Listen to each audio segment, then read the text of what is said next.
25.1 परिचय। इकाई 25 उन तरीकों के बारे में है जिनका उपयोग गुणात्मक शोधकर्ता डेटा इकट्ठा करने के लिए करते हैं। फील्ड अनुसंधान हमेशा व्यक्तिगत तरीके से किया गया है। अतीत में भारतीय मानव विज्ञानी प्रश्नों के उत्तर में रीति रिवाजों की सूची बनाते थे, लेकिन अब यह दृष्टिकोण दुर्लभ है। क्लैमर के अनुसार क्षेत्र अनुसंधान शैलियों पर 4 मुख्य प्रभाव होते हैं। शोधकर्ता की व्यक्तिगत विशेषताएं, वैचारिक मान्यताएं, पद्धति संबंधी अवधारणाएं। विशिष्ट समस्या का अध्ययन किया जा रहा है। सभी शोधकर्ता इकाई 25 में चर्चा की गई सभी विधियों का उपयोग नहीं करते हैं। उनकी व्यक्तिगत शैली के आधार पर वे विभिन्न विधियों का उपयोग कर सकते हैं। वंशावली, साक्षात्कार, केस अध्ययन, जीवन इतिहास, मौखिक इतिहास और PRA-RRA तकनीकों जैसी सामान्य गुणात्मक अनुसंधान विधियों से परिचित होना सहायक है। आइए वंशावली पद्धति से आरंभ करें। वंशावली रिश्तेदारी, परिवार और विवाह का अध्ययन करने की एक विधि है। इसमें अवलोकन और साक्षात्कार का उपयोग करके पारिवारिक वृक्ष बनाना शामिल है। W.HR नदियों ने सामाजिक और सांस्कृतिक अध्ययन में वंशावली के महत्व पर प्रकाश डाला। मलिनोस्की ने वंशावली को पारिवारिक संबंधों को दर्शाने वाला चार्ट बताया। शोधकर्ता लोगों से उनके पारिवारिक इतिहास के बारे में पूछते हैं, लेकिन कभी-कभी उनकी याददाश्त खराब होती है। इसलिए शोधकर्ता को जानकारी के लिए दूसरों से पूछने की आवश्यकता हो सकती है। हालांकि सभी विवरण याद नहीं रखे जा सकते हैं, विशेषकर उन समाजों में जहां वंश का पता परिवार के दोनों ओर से लगाया जाता है। बॉक्स 25.1 सामाजिक अनुसंधान के लिए पारिवारिक इतिहास के अध्ययन का महत्व। 1904 में हेडन ने समुदायों का अध्ययन करने का एक नया तरीका प्रस्तावित किया। उन्होंने टोरेस स्ट्रेट्स आइलैंडर्स और टोडास के साथ प्रयोग की जाने वाली डॉक्टर रिवर की पद्धति से प्रेरित होकर लोगों के छोटे समूहों की गहन जांच करने और उनके परिवार के पेड़ों का मानचित्रण करने का सुझाव दिया। डॉक्टर रिवर ने टोडा समुदाय के बीच अपने काम से इस पद्धति की शुरुआत की थी। 1901 से 1902, 1906 में प्रकाशित। अन्य जैसे CG और BZ Seligman with the Vedda 1907 से 1908, प्रकाशित 1911 और AR Radcliffe J Brown with the Andamans 1906 से 1908, प्रकाशित 1922 ने उनके उदाहरण का अनुसरण किया। यह अंश फील्ड मेथड्स के इतिहास 1984-47 पर यूरी के लेख से है, जो विशिष्ट समुदायों के भीतर गहन अध्ययन के लिए प्राथमिकता दर्शाता है। फील्ड वर्कर न केवल पारिवारिक वृक्ष बनाते हैं, बल्कि लोग स्वयं भी अक्सर अपने रिश्तेदारों का रिकॉर्ड रखते हैं। ये पारिवारिक चार्ट सिर्फ रिकॉर्ड नहीं है, बल्कि कुछ समाजों में व्यवहार के लिए मार्गदर्शक भी हैं। उन समाजों में जहां लिखना आम बात है, पारिवारिक चार्ट जो कभी मौखिक परंपराएं थीं, अब लिखे जा रहे हैं। कुछ समुदायों में विशिष्ट वंशावली विशेषज्ञ होते हैं जो दूसरों के लिए इन अभिलेखों का प्रबंधन करके जीविकोपार्जन करते हैं। शोधकर्ताओं के लिए महत्वपूर्ण जानकारी स्वयं लोगों के लिए महत्वपूर्ण जानकारी से भिन्न हो सकती है।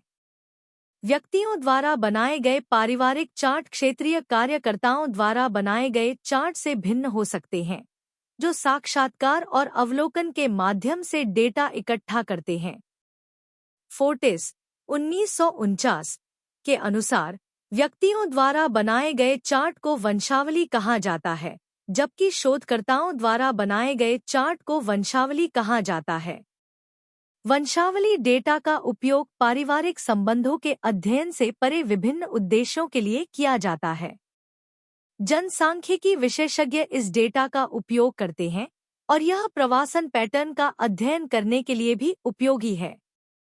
इसके अतिरिक्त वंशावली का अध्ययन समुदायों के साथ संबंध बनाने में मदद करता है। चिंतन और कार्य 25.1 वंशावली आरेख बनाने का तरीका जानने के लिए इग्नू के बीए समाजशास्त्र कार्यक्रम की ESO 12 की इकाई पढ़ें। फिर अपने परिवार का एक वंशावली चार्ट तैयार करें जिसमें आपसे पहले की कम से कम 3 पीढ़ियों की गहराई और विवाह से उत्पन्न होने वाले सभी रिश्तों का क्षैतिज विस्तार हो। चार्ट तैयार करते समय जिस व्यक्ति का विवरण आप नोट कर रहे हैं उसका नाम, लिंग, व्यवसाय और निवास स्थान नोट कर लें। इसके बाद यथासंभव सटीक रूप से पता लगाएं कि उस व्यक्ति का जन्म कब और कहाँ हुआ था और वह कहाँ रहा है। प्रत्येक व्यक्ति के पति या पत्नी के नाम नोट करें, चाहे विवाह अभी भी जीवित है या नहीं, और प्रत्येक मामले में रिकॉर्ड करें कि विवाह कहाँ शुरू हुआ और कहाँ और कब समाप्त हुआ यदि यह अभी भी अस्तित्व में नहीं है। जीवन साथी की जन्मतिथि और जन्म स्थान और पति पत्नी अब कहाँ रहता है या पति पत्नी की मृत्यु की तारीख और स्थान नोट करें। जन्म, विवाह और मृत्यु की जानकारी अधिक सटीक होने की संभावना है। जन्म के समय सामाजिक वंशानुक्रम और गोद लेने या पालन पोषण द्वारा अर्जित वंशानुक्रम के बीच अंतर स्पष्ट करें। इस चार्ट को बनाने की प्रक्रिया ही आपको एक सीखने का अनुभव प्रदान करने वाली है। चार्ट को पूरा करने के बाद आप अपने परिवार के क्षेत्रीय प्रसार के पैटर्न, इसके व्यावसायिक पैटर्न और वैवाहिक संबंधों के प्रकार, विवाह के समय औसत, पुरुष और महिला की दीर्घायु के पैटर्न आदि के बारे में जानने के लिए इसका अध्ययन कर सकते हैं। आपके लिए अपने अध्ययन केंद्र में MSO 002 के साथी शिक्षार्थियों द्वारा तैयार किए गए समान दस्तावेजों के साथ अपने चार्ट और उसके आधार पर निष्कर्षों की तुलना करना दिलचस्प होगा। शीर्षक: पारिवारिक गतिशीलता की खोज, एक वंशावली चार्ट विश्लेषण। परिचय: इग्नू के BA के छात्र के रूप में समाजशास्त्र कार्यक्रम में मुझे कम से कम 3 पीढ़ियों तक फैले अपने परिवार का वंशावली चार्ट बनाने का काम सौंपा गया था। इस असाइनमेंट ने न केवल मेरे पारिवारिक इतिहास में गहराई से जाने का अवसर प्रदान किया, बल्कि विभिन्न समाजशास्त्रीय पहलुओं जैसे कि क्षेत्रीय प्रसार, व्यावसायिक पैटर्न, वैवाहिक संबंध, दीर्घायु और भी बहुत कुछ में अंतर्दृष्टि प्रदान की। इस प्रतिबिंब में मैं वंशावली चार्ट बनाने की प्रक्रिया का विवरण दूंगा, निष्कर्षों का विश्लेषण करूंगा और व्यापक समाजशास्त्रीय निहितार्थों पर विचार करूंगा। वंशावली चार्ट बनाना। कार्य शुरू करने के लिए मैंने अपने परिवार के 3 पीढ़ियों के सदस्यों के बारे में जानकारी एकत्र की। मैंने नाम, लिंग, व्यवसाय, निवास स्थान, जन्म तिथि और स्थान, वैवाहिक स्थिति और विवाह और मृत्यु जैसी महत्वपूर्ण घटनाओं जैसे विवरणों को सावधानीपूर्वक नोट किया। इसके अतिरिक्त मैंने पारिवारिक रिश्तों के प्रतिनिधित्व में सटीकता सुनिश्चित करते हुए जन्म के समय सामाजिक जुड़ाव और गोद लेने या पालन पोषण के माध्यम से प्राप्त किए गए वंशानुक्रम के बीच अंतर किया। पीढ़ी 1। अपने दादा दादी की पीढ़ी से शुरुआत करते हुए मैंने उनके भाई बहनों के साथ साथ उनका विवरण भी दस्तावेज में दर्ज किया। इस पीढ़ी ने मुख्य रूप से ग्रामीण जीवन शैली देखी, जिसमें अधिकांश परिवार के सदस्य कृषि व्यवसायों में लगे हुए थे। विवाह आमतौर पर समुदाय के भीतर ही तय किए जाते थे, जिसमें सामाजिक एकजुटता और सांस्कृतिक प्रथाओं की निरंतरता पर जोर दिया जाता था। दीर्घायु अपेक्षाकृत अधिक थी। कई व्यक्ति 80 और 90 के दशक में भी अच्छी तरह से जीवित रहे। पीढ़ी 2। अपने माता पिता की पीढ़ी की ओर बढ़ते हुए मैंने उनके भाई बहनों और चचेरे भाइयों की पहचान की और विवाहों से उत्पन्न होने वाले रिश्तों के क्षैतिज प्रसार का विस्तार किया। इस पीढ़ी ने ग्रामीण से शहरी आजीविका की ओर संक्रमण को चिह्नित किया, जिसमें परिवार के सदस्यों ने शिक्षण से लेकर उद्यमिता तक विविध व्यवसायों को अपनाया। विवाह पारंपरिक व्यवस्थित संघों और आधुनिक प्रेम विवाहों के मिश्रण को दर्शाते हैं, जो विकसित होते सामाजिक सांस्कृतिक परिदृश्य को प्रदर्शित करते हैं। पिछली पीढ़ी की तुलना में विवाह की औसत आयु में थोड़ी वृद्धि हुई है, जो सामाजिक मानदंडों में बदलाव का संकेत है। पीढ़ी 3। अपनी पीढ़ी में मैंने अपने भाई बहनों, चचेरे भाइयों और विस्तारित परिवार के सदस्यों का विवरण दर्ज किया। प्रौद्योगिकी, स्वास्थ्य देखभाल, वित्त और कला जैसे क्षेत्रों में करियर बनाने वाले व्यक्तियों के साथ इस समूह ने व्यवसायों में और भी अधिक विविधता प्रदर्शित की। वैवाहिक संघों में अंतरसांस्कृतिक विवाह और समानलिंग साझेदारी सहित कई प्रकार की व्यवस्थाएं शामिल हैं, जो समकालीन समाज की बहुलवादी प्रकृति को रेखांकित करती हैं। इसके अतिरिक्त स्वास्थ्य देखभाल और जीवन शैली विकल्पों में प्रगति ने जीवन प्रत्याशा में वृद्धि और समग्र कल्याण में सुधार में योगदान दिया। निष्कर्षों का विश्लेषण। वंशावली चार्ट को पूरा करने के बाद मैंने अपने परिवार की गतिशीलता के पैटर्न और रुझानों को उजागर करने के लिए एक विश्लेषण शुरू किया। कई उल्लेखनीय निष्कर्ष सामने आए। क्षेत्रीय प्रसार। जबकि पिछली पीढ़ियां मुख्य रूप से ग्रामीण क्षेत्रों में रहती थीं, बाद की पीढ़ियों ने बेहतर अवसरों की तलाश में शहरी केंद्रों की ओर धीरे-धीरे प्रवास देखा। यह बदलाव समकालीन भारत में प्रचलित व्यापक सामाजिक-आर्थिक परिवर्तनों और शहरीकरण प्रवृत्तियों को दर्शाता है। व्यावसायिक पैटर्न। व्यावसायिक प्रक्षेपवक्र ने कृषि आधारित आजीविका से विविध व्यावसायिक गतिविधियों में संक्रमण को प्रदर्शित किया। यह विविधीकरण विकसित हो रही भारतीय अर्थव्यवस्था को प्रतिबिंबित करता है, जो सेवा क्षेत्रों की वृद्धि और नए उद्योगों के उद्भव की विशेषता है। वैवाहिक संबंध विश्लेषण में पारंपरिक और आधुनिक वैवाहिक संबंधों का मिश्रण सामने आया, जो विवाह, परिवार और व्यक्तिगत स्वायत्तता के प्रति बदलते दृष्टिकोण को दर्शाता है। अंतर्धार्मिक विवाह और अंतरसांस्कृतिक गठबंधन विविधता की बढ़ती स्वीकार्यता और कठोर सामाजिक सीमाओं के क्षरण का उदाहरण है। दीर्घायु। कुल मिलाकर स्वास्थ्य देखभाल, स्वच्छता और जीवन शैली में संशोधन में प्रगति के कारण पीढ़ियों के बीच जीवन प्रत्याशा में उल्लेखनीय वृद्धि हुई। यह प्रवृत्ति समकालीन भारत में सार्वजनिक स्वास्थ्य और जीवन स्तर में देखे गए महत्वपूर्ण सुधारों को रेखांकित करती है। समाजशास्त्रीय निहितार्थों पर चिंतन। वंशावली चार्ट बनाने और उसका विश्लेषण करने की प्रक्रिया ने व्यक्तिगत अनुभवों और व्यापक सामाजिक संरचनाओं के बीच जटिल परस्पर क्रिया में मूल्यवान अंतर्दृष्टि प्रदान की। निष्कर्षों से कई समाजशास्त्रीय निहितार्थ निकाले जा सकते हैं। सामाजिक परिवर्तन। ग्रामीण कृषि समाज से शहरीकृत, सेवाउन्मुख अर्थव्यवस्थाओं में संक्रमण आधुनिकीकरण और वैश्वीकरण की व्यापक प्रक्रियाओं को दर्शाता है। जैसे जैसे परिवार नए वातावरण और अवसरों के अनुकूल होते हैं, पारंपरिक मानदंड और प्रथाएं पुनर्व्याख्या और परिवर्तन से गुजरती हैं। सांस्कृतिक निरंतरता और अनुकूलन।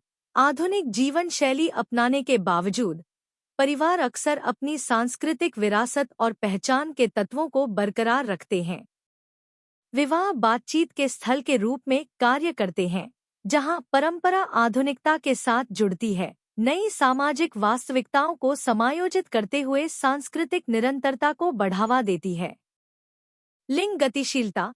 व्यावसायिक पैटर्न का विश्लेषण लिंग भूमिकाओं और अवसरों में बदलाव पर प्रकाश डालता है। जबकि पहले की पीढ़ियां पारंपरिक लिंग मानदंडों से विवश थीं, बाद के समूह शैक्षिक और व्यावसायिक क्षेत्रों में अधिक लैंगिक समानता प्रदर्शित करते हैं, जो लैंगिक समानता की दिशा में प्रयासों को दर्शाता है। पारिवारिक लचीलापन। सामाजिक-आर्थिक परिवर्तनों को नेविगेट करने में परिवारों का लचीलापन समर्थन और एकजुटता के स्रोत के रूप में पारिवारिक नेटवर्क के महत्व को रेखांकित करता है। जैसे जैसे परिवार चुनौतियों और अवसरों का सामना करते हैं, वे अनुकूली क्षमताओं का प्रदर्शन करते हैं, जो सामाजिक एकजुटता और सामूहिक कल्याण में योगदान करते हैं। निष्कर्ष। अंत में मेरे परिवार का वंशावली चार्ट बनाने की प्रक्रिया ने कई पीढ़ियों तक फैली पारिवारिक गतिशीलता का एक समृद्ध समाजशास्त्रीय अन्वेषण प्रदान किया। इस असाइनमेंट के माध्यम से मुझे व्यक्तिगत अनुभवों, पारिवारिक रिश्तों और व्यापक सामाजिक ताकतों के बीच जटिल परस्पर क्रिया की गहरी समझ प्राप्त हुई। क्षेत्रीय प्रसार, व्यावसायिक प्रक्षेपवक्र, वैवाहिक संबंध और दीर्घायु के पैटर्न का विश्लेषण करके मैं महत्वपूर्ण समाजशास्त्रीय अंतर्दृष्टि को समझने में सक्षम हुआ जो समकालीन भारत में पारिवारिक जीवन की विकसित प्रकृति पर प्रकाश डालता है। 25.3 साक्षात्कार, इसके प्रकार और प्रक्रिया। साक्षात्कार मूल रूप से जानकारी एकत्र करने के उद्देश्य से की जाने वाली बातचीत है, लेकिन नियमित चैटिंग और इंटरव्यू में अंतर है। एक साक्षात्कार में एक व्यक्ति, आमतौर पर शोधकर्ता, प्रभारी होता है और प्रत्यक्ष या अप्रत्यक्ष रूप से बातचीत को नियंत्रित करता है। यह विचार मानता है कि जिस व्यक्ति का साक्षात्कार लिया जा रहा है वह जो कहता है वह उनके व्यवहार, विचारों, भावनाओं और दृष्टिकोण को सटीक रूप से दर्शाता है और पूछे गए प्रश्न अध्ययन किए जा रहे विषय के बारे में विश्वसनीय जानकारी देते हैं। यह एक दोतरफा सड़क की तरह है, जहां साक्षात्कारकर्ता और साक्षात्कारकर्ता दोनों एक दूसरे को देखते हैं, विचार साझा करते हैं और एक रिश्ता बनना शुरू हो जाता है। जानकारी इकट्ठा करने के लिए साक्षात्कार बहुत अच्छे होते हैं, खासकर जब शोधकर्ता यह समझना चाहते हैं कि लोग चीजों को कैसे देखते हैं या घटनाओं को कैसे समझते हैं। वे उपयोगी हैं क्योंकि वे अवलोकन करने की तुलना में तेज हैं और आप उन चीजों के बारे में जान सकते हैं जो भौतिक नहीं है। साक्षात्कार भी लचीले होते हैं। आप मौके पर ही अतिरिक्त प्रश्न पूछ सकते हैं और आप उनकी शारीरिक भाषा देखकर यह पता लगा सकते हैं कि कोई व्यक्ति सच नहीं बोल रहा है। साक्षात्कार करने से पहले आपको शोध विषय के बारे में प्रश्नों की एक सूची बनानी होगी। इस सूची को साक्षात्कार मार्गदर्शिका कहा जाता है।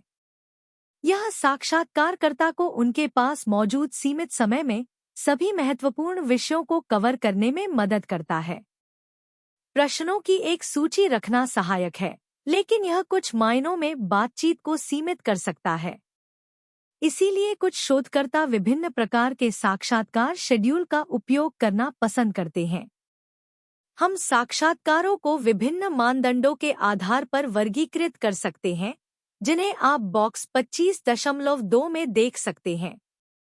साक्षात्कार प्रक्रिया अनुसंधान में डेटा संग्रह का एक महत्वपूर्ण पहलू है।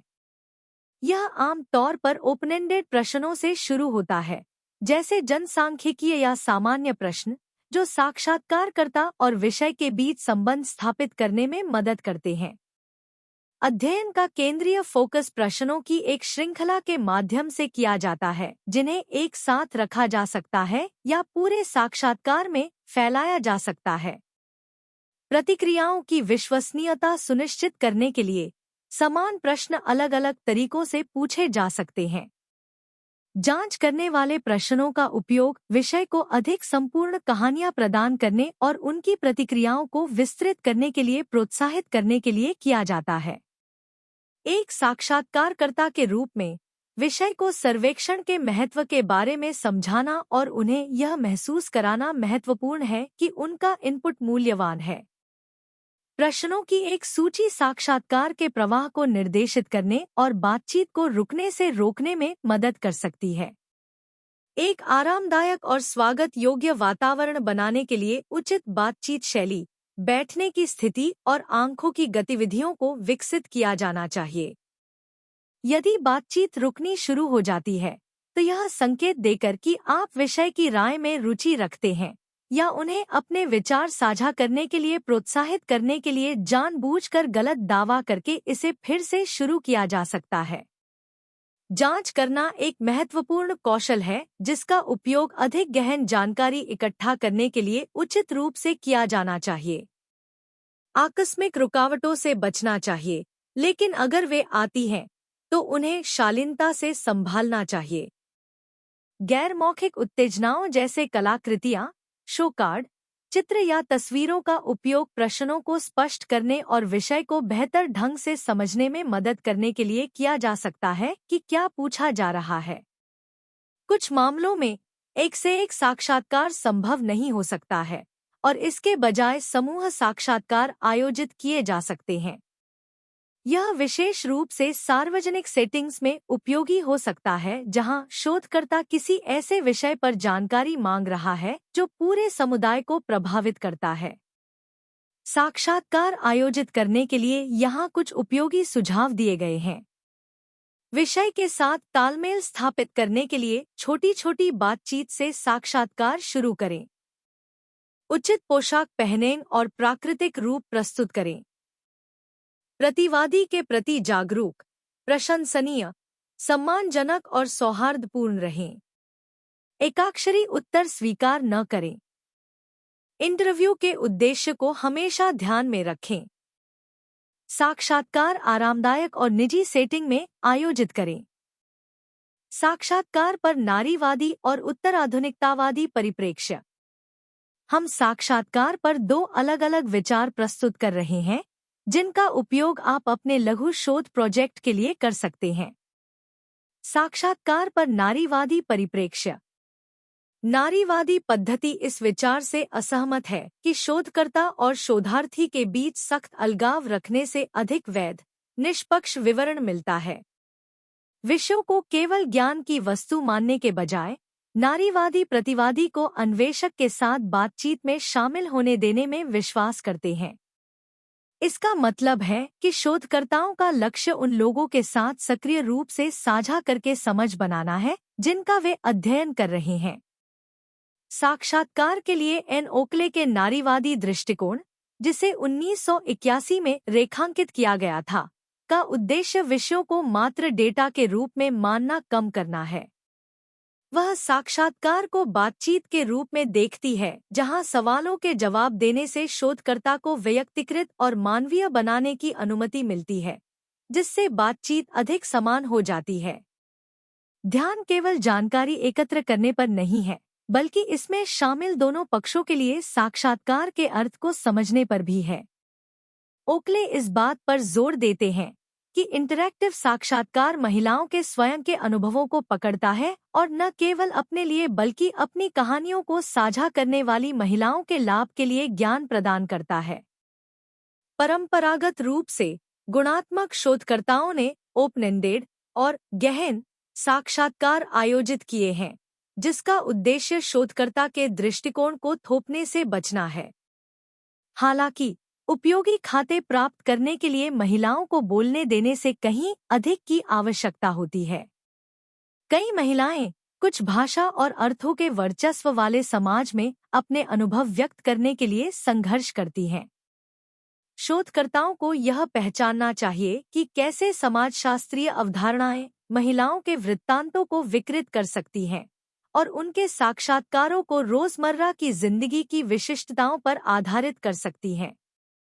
गृहकार्य जैसी पूर्व निर्धारित धारणाओं का उपयोग करने के बजाय शोधकर्ताओं को इस बात पर ध्यान केंद्रित करना चाहिए कि महिलाएं वास्तव में घर पर अपना समय कैसे बिताती हैं। महिलाओं को अक्सर अपने अनुभवों को शब्दों में अनुवाद करना पड़ता है, जिससे उनके जीवन के कुछ हिस्से छूट जाते हैं। इन अनदेखे पहलुओं को समझने के लिए शोधकर्ताओं को केवल बोले गए शब्दों से परे सुनने के तरीके विकसित करने की आवश्यकता है। साक्षात्कार के बारे में उत्तराधुनिकतावादी दृष्टिकोण लोगों द्वारा अपने व्यक्तिगत और सामाजिक अनुभवों को साझा करने के बारे में है। साक्षात्कारकर्ता और शोधकर्ता दोनों वे संबंध बनाते समय अपनी कहानियां सुनाते हैं। इस प्रकार के साक्षात्कार में साक्षात्कारकर्ता और साक्षात्कारकर्ता के बीच की रेखा कम स्पष्ट हो जाती है। शोधकर्ताओं द्वारा अपने स्वयं के अनुभव साझा करना केवल साक्षात्कारकर्ताओं को खुलकर बोलने के लिए प्रेरित करने की एक युक्ति नहीं है। दोनों पक्षों के विचार, भावनाएं और कहानियां समान रूप से महत्वपूर्ण हैं। इसलिए हमारा ध्यान इस बात पर है कि साक्षात्कार कैसे होता है। दोनों पक्षों द्वारा साझा की जाने वाली कहानियां और भावनाएं और इससे क्या समझ आती है। इंटरैक्टिव साक्षात्कार में बहुत समय, कई सत्र और संचार और भावनाओं पर ध्यान देना पड़ता है। कभी कभी इसमें औपचारिक साक्षात्कार के अलावा एक साथ काम करना भी शामिल होता है। हमारी पद्धति लचीली है और साक्षात्कार के दौरान चल रही बातचीत से निर्देशित होती है। इस तरह के शोध में शामिल लोगों को संवेदनशील होने और भावनात्मक रूप से निवेशित रहने की आवश्यकता है, खासकर संवेदनशील विषयों से निपटते समय। इंटरैक्टिव साक्षात्कार वास्तविक जीवन के रिश्तों को प्रतिबिंबित करता है, जहां बातचीत से आपसी साझेदारी और समझ पैदा होती है। जैसे जैसे विश्वास बढ़ता है, लोग अपने बारे में और अधिक प्रकट कर सकते हैं और एक दूसरे के विचारों और भावनाओं का पता लगा सकते हैं। दूसरों की बात सुनने और सवाल पूछने से दोनों पक्षों को खुद को बेहतर ढंग से समझने में मदद मिलती है। अनुभवों की तुलना एक दूसरे के जीवन में नई अंतर्दृष्टि ला सकती है। बातचीत करने का यह तरीका पारंपरिक साक्षात्कारों की तुलना में गहरी समझ प्रदान करता है, जहां साक्षात्कारकर्ता अपने बारे में बहुत कम बताता है, अलग ढंग से प्रश्न पूछता है और साक्षात्कारकर्ताओं के साथ उसका बहुत कम संबंध होता है। नारीवादी और व्याख्यावादी पारंपरिक अनुसंधान मॉडल को कई तरीकों से चुनौती देते हैं। हितों और सहानुभूति को स्वीकार करना। नारीवादी और व्याख्यावादी दोनों शोधकर्ताओं को उनके हितों, पूर्वाग्रहों और सहानुभूति के बारे में पारदर्शी होने की वकालत करते हैं। यह पारदर्शिता अधिक खुला और ईमानदार अनुसंधान वातावरण बनाने में मदद करती है, क्योंकि यह अनुसंधान प्रक्रिया की अंतर्निहित व्यक्तिपरकता को स्वीकार करती है। शोधकर्ता प्रतिवादी अलगाव पर सवाल उठाना। नारीवादी पारंपरिक शोध दृष्टिकोण पर सवाल उठाते हैं, जो शोधकर्ता को एक वस्तुनिष्ठ पर्यवेक्षक और प्रतिवादी को एक निष्क्रिय विषय के रूप में रखता है। उनका तर्क है कि यह अलगाव दोनों पक्षों के बीच एक पदानुक्रमित अंतर पैदा करता है, जो प्रतिवादी के लिए शक्तिहीन हो सकता है। सशक्तिकरण, चेतना बढ़ाना और जीवन परिस्थितियों में सुधार। नारीवादी अनुसंधान को हाशिए पर मौजूद समूहों को सशक्त बनाने, सामाजिक मुद्दों के बारे में चेतना बढ़ाने और जीवन परिस्थितियों में सुधार करने के साधन के रूप में देखते हैं। यह परिप्रेक्ष्य अनुसंधान के सहयोगात्मक, मुक्तिदायक और परिवर्तनकारी होने के महत्व पर जोर देता है। शोधकर्ता आत्मप्रकटीकरण। व्याख्याकार शोधकर्ताओं को आत्मप्रकटीकरण में संलग्न होने, अपने अनुभवों, विचारों और भावनाओं को उत्तरदाताओं के साथ साझा करने के लिए प्रोत्साहित करते हैं।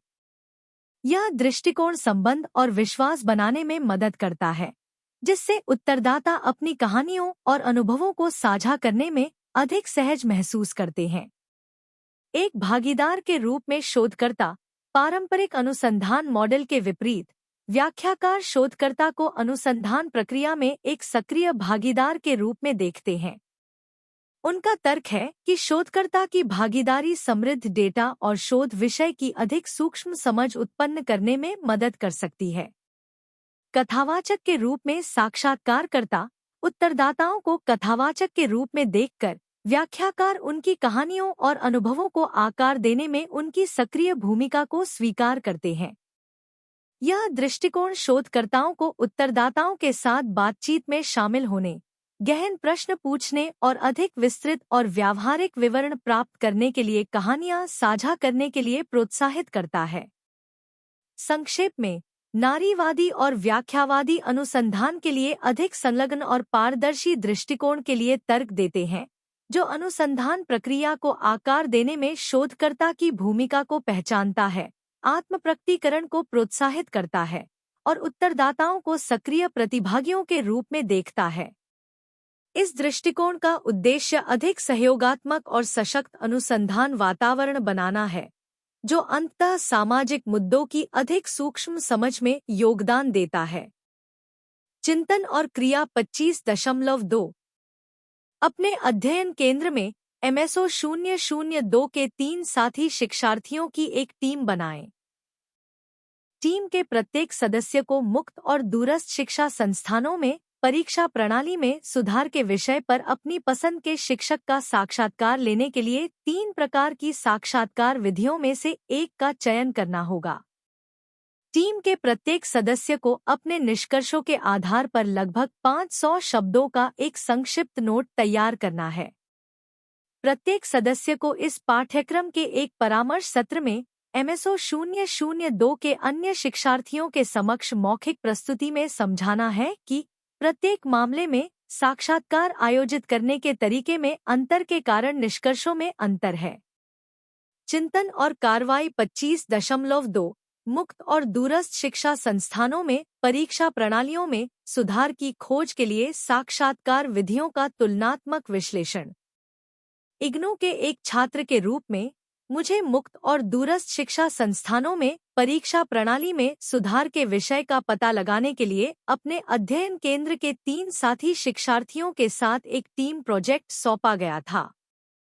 हमारी टीम को विभिन्न तरीकों का उपयोग करके साक्षात्कार आयोजित करने और हमारे निष्कर्षों का एक संक्षिप्त नोट तैयार करने का काम सौंपा गया था। इस प्रतिबिंब में मैं प्रत्येक टीम के सदस्य द्वारा उपयोग की जाने वाली साक्षात्कार विधियों का एक सिंहावलोकन और निष्कर्षों का तुलनात्मक विश्लेषण प्रदान करूंगा। साक्षात्कार के तरीके। प्रत्येक टीम सदस्य ने साक्षात्कार के लिए निम्नलिखित साक्षात्कार विधियों में से एक का चयन किया। संरचित साक्षात्कार। इस पद्धति का उपयोग करके टीम के सदस्य ने पूर्व निर्धारित प्रश्नों का एक सेट तैयार किया जो साक्षात्कारकर्ता से एक विशिष्ट क्रम में पूछे गए थे। लक्ष्य खुले और दूरस्थ शिक्षा संस्थानों में परीक्षा प्रणाली पर साक्षात्कारकर्ता के अनुभवों और राय के बारे में जानकारी इकट्ठा करना था। अर्धसंरचित साक्षात्कार। इस पद्धति का उपयोग करके टीम के सदस्य ने साक्षात्कार में शामिल किए जाने वाले विषयों की एक सूची तैयार की। प्रश्न खुले अंत वाले थे, जिससे अधिक संवादात्मक दृष्टिकोण और दिलचस्प प्रतिक्रियाओं का अनुसरण करने का अवसर मिला। असंरचित साक्षात्कार। इस पद्धति का उपयोग करने वाले टीम के सदस्य ने पहले से कोई प्रश्न तैयार नहीं किया था।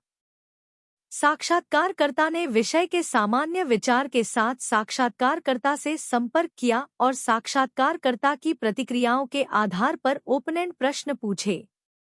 जांच परिणाम। संरचित साक्षात्कार। संरचित साक्षात्कार आयोजित करने वाली टीम के सदस्य ने साक्षात्कारकर्ता से पूर्व निर्धारित प्रश्नों की एक श्रृंखला पूछी।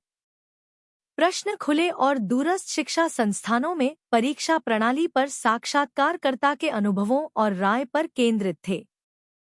साक्षात्कारकर्ता की प्रतिक्रियाएं स्पष्ट और संक्षिप्त थीं, जो विषय पर उनके अनुभवों और राय की व्यापक समझ प्रदान करती थी। संरचित साक्षात्कार पद्धति साक्षात्कारकर्ता के अनुभवों और राय के बारे में विशिष्ट जानकारी एकत्र करने में प्रभावी थी। हालांकि इस पद्धति ने कवर किए गए कुछ विषयों की गहन खोज की अनुमति नहीं दी। इसके अतिरिक्त पूर्व निर्धारित प्रश्नों में साक्षात्कारकर्ता के अनुभवों और विचारों की पूरी श्रृंखला शामिल नहीं हो सकती है। अर्धसंरचित साक्षात्कार। अर्धसंरचित साक्षात्कार आयोजित करने वाली टीम के सदस्य ने साक्षात्कार में शामिल किए जाने वाले विषयों की एक सूची तैयार की। प्रश्न खुले अंत वाले थे, जिससे अधिक संवादात्मक दृष्टिकोण और दिलचस्प प्रतिक्रियाओं का अनुसरण करने का अवसर मिला। साक्षात्कारकर्ता की प्रतिक्रियाएं विस्तृत और विचारशील थीं, जो उनके अनुभवों और विचारों की गहरी समझ प्रदान करती थी। अर्धसंरचित साक्षात्कार पद्धति कवर किए गए विषयों की गहन खोज की अनुमति देने में प्रभावी थी। हालांकि पूर्व निर्धारित प्रश्नों की कमी के परिणामस्वरूप साक्षात्कारकर्ता के अनुभवों और राय के महत्वपूर्ण पहलुओं को भूल गया होगा। असंरचित साक्षात्कार। असंरचित साक्षात्कार आयोजित करने वाली टीम के सदस्य ने पहले से कोई प्रश्न तैयार नहीं किया था। साक्षात्कारकर्ता ने विषय के सामान्य विचार के साथ साक्षात्कारकर्ता से संपर्क किया और साक्षात्कारकर्ता की प्रतिक्रियाओं के आधार पर ओपन-एंड प्रश्न पूछे। साक्षात्कारकर्ता की प्रतिक्रियाएं विचारशील और चिंतनशील थी, जो विषय पर एक अद्वितीय परिप्रेक्ष्य प्रदान करती थी। असंरचित साक्षात्कार विधि अधिक संवादी और सहज दृष्टिकोण की अनुमति देने में प्रभावी थी, जिसने साक्षात्कारकर्ता को अधिक गहन प्रतिक्रियाएं प्रदान करने के लिए प्रोत्साहित किया होगा। हालांकि पूर्व निर्धारित प्रश्नों की कमी के परिणामस्वरूप साक्षात्कारकर्ता के अनुभवों और राय के महत्वपूर्ण पहलुओं को भूल गया होगा। तुलनात्मक विश्लेषण। हमारी टीम के सदस्यों द्वारा उपयोग की गई 3 साक्षात्कार विधियों ने मुक्त और दूरस्थ शिक्षा संस्थानों में परीक्षा प्रणाली में सुधार के विषय में अलग-अलग अंतर्दृष्टि प्रदान की। संरचित साक्षात्कार पद्धति विशिष्ट जानकारी एकत्र करने में प्रभावी थी, लेकिन इसमें शामिल विषयों की गहन खोज की अनुमति नहीं थी। अर्धसंरचित साक्षात्कार पद्धति ने कवर किए गए विषयों की गहन खोज की अनुमति दी, लेकिन यह साक्षात्कारकर्ता के अनुभवों और विचारों की व्यापक समझ प्रदान नहीं करती थी। असंरचित साक्षात्कार विधि अधिक संवादी और सहज दृष्टिकोण की अनुमति देने में प्रभावी थी, जिसने साक्षात्कारकर्ता को अधिक गहन प्रतिक्रियाएं प्रदान करने के लिए प्रोत्साहित किया होगा। हालांकि पूर्व निर्धारित प्रश्नों की कमी के परिणामस्वरूप साक्षात्कारकर्ता के अनुभवों और राय के महत्वपूर्ण पहलुओं को भूल गया होगा। प्रत्येक साक्षात्कार पद्धति के निष्कर्षों की तुलना और विश्लेषण करके हम विषय और साक्षात्कारकर्ता के दृष्टिकोण की अधिक व्यापक समझ प्राप्त कर सकते हैं। संरचित साक्षात्कार पद्धति ने साक्षात्कारकर्ता के अनुभवों और विचारों की व्यापक समझ प्रदान की, लेकिन इसने गहन अन्वेषण की अनुमति नहीं दी। अर्धसंरचित साक्षात्कार पद्धति ने गहन अन्वेषण की अनुमति दी, लेकिन यह साक्षात्कारकर्ता के अनुभवों और विचारों की व्यापक समझ प्रदान नहीं करती थी। असंरचित साक्षात्कार पद्धति ने विषय पर एक अद्वितीय परिप्रेक्ष्य प्रदान किया, लेकिन यह साक्षात्कारकर्ता के अनुभवों और विचारों की व्यापक समझ प्रदान नहीं कर सका।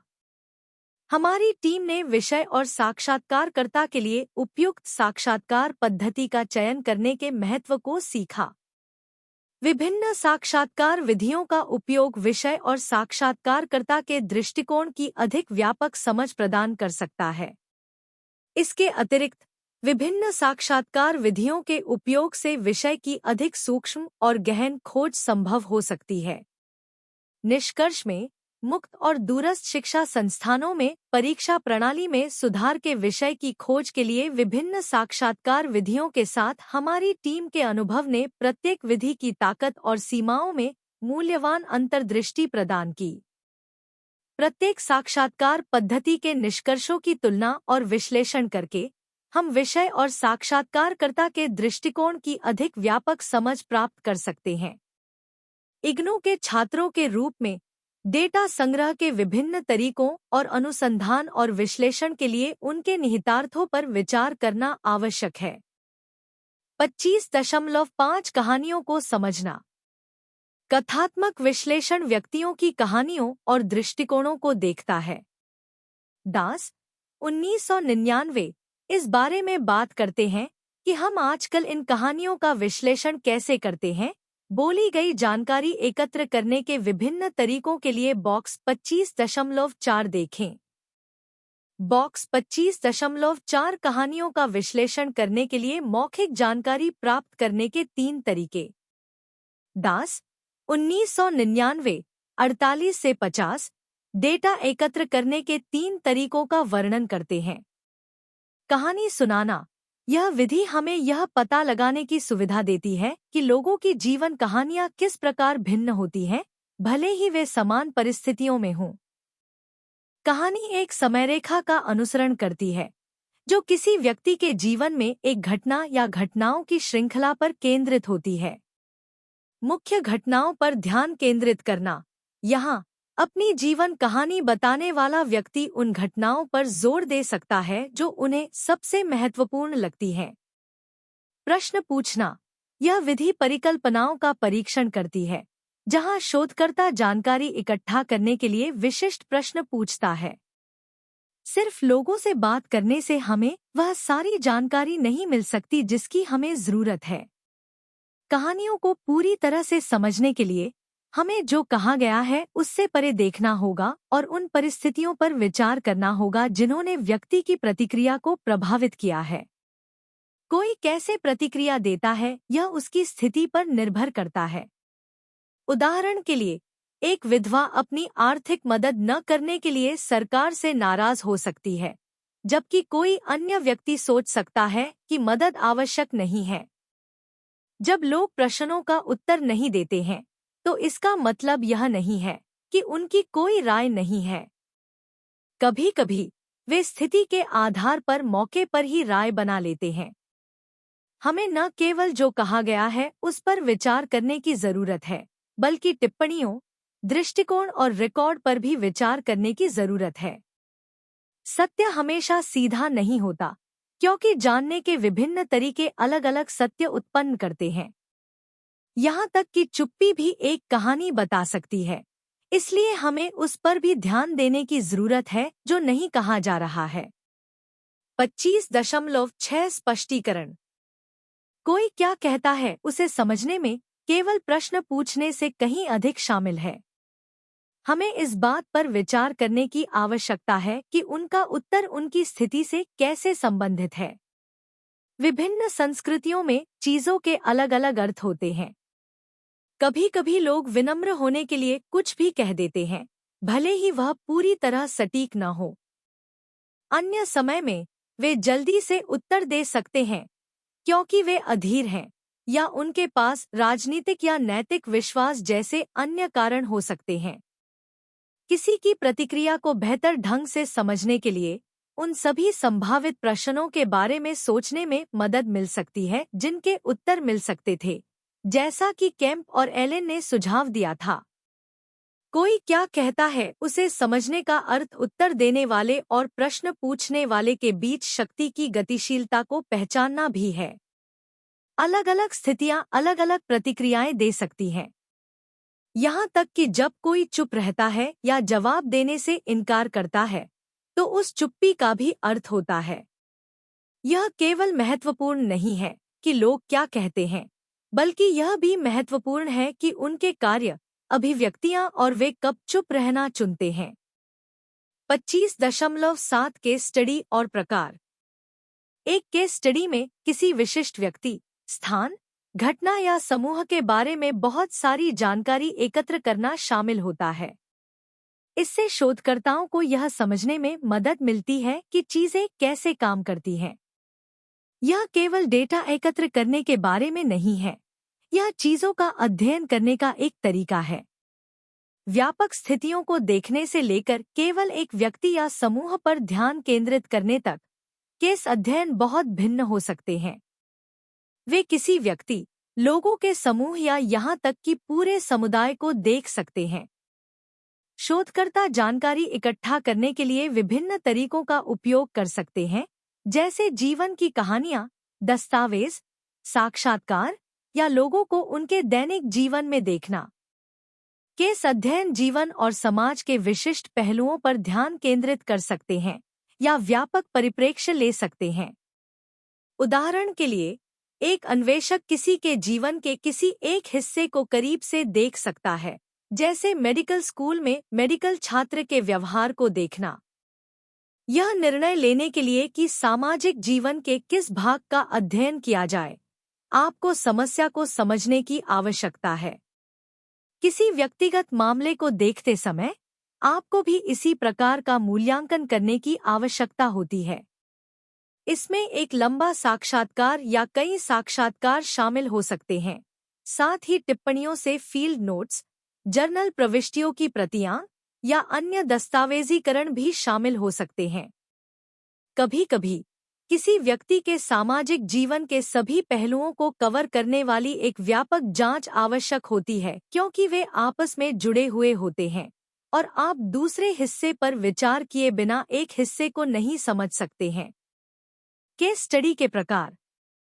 यिन 1994 और विंस्टन 1990 के अनुसार केस अध्ययन 3 प्रकार के होते हैं: खोजपूर्ण, इस प्रकार में शोध प्रश्न पर निर्णय लेने से पहले फील्डवर्क करना और डेटा एकत्र करना शामिल है। यह एक बड़े वैज्ञानिक अध्ययन से पहले एक प्रारंभिक कदम की तरह है। व्याख्यात्मक। इस प्रकार का उद्देश्य कुछ घटनाओं की व्याख्या करना है जो जटिल संगठनों या समुदायों का अध्ययन करने के लिए उपयोगी है। वर्णनात्मक। यहाँ अन्वेषक एक वर्णनात्मक सिद्धांत प्रस्तुत करता है जो अध्ययन के लिए रूपरेखा निर्धारित करता है। शोध शुरू करने से पहले उन्हें यह पता लगाना होगा कि वे वास्तव में क्या विश्लेषण करेंगे।